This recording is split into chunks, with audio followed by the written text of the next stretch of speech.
तर आज ना आपल्या जावाच्या वर्कशॉपचा दुसरा दिवस असतो, त्यामुळे आम्ही कॉलेजमध्ये येतो. राजकर सरांनी आम्हाला काही प्रोग्राम्स लिहायला लावलेले असतात, त्यामुळे आम्ही ते प्रोग्राम लॅपटॉपवरती टाईप करतो, ते पण बघून.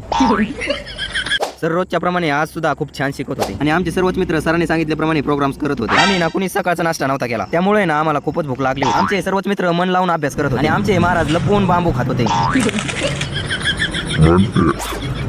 कारण की भूकच तेवढी लागली होती. नंतर आम्ही सर्व मित्र मध्यभागी बसलो होतो आणि मोकार धिंगाणा घालत होतो. आज ना आपल्या चिंग्याचा बर्थडे पण आहे बरं का. राहुल, चिंग्या, सुधीर आणि वाया पाटील आम्ही एकाच लाईन मध्ये बसलो होतो. चिंग्याच्या बर्थडे सेलिब्रेशन साठी आम्ही एक केक आणला होता आणि आम्ही सर्वच मित्र त्याचा धूमधडाक्यामध्ये सेलिब्रेशन करत होतो. बर्थडे सेलिब्रेशन साठी आपले सूरज राजकर सर सुद्धा आले होते. बर्थडे नंतर चिंग्याची इतकी हलवत आहेत ना, तुम्ही फक्त व्हिडिओ मध्ये बघा.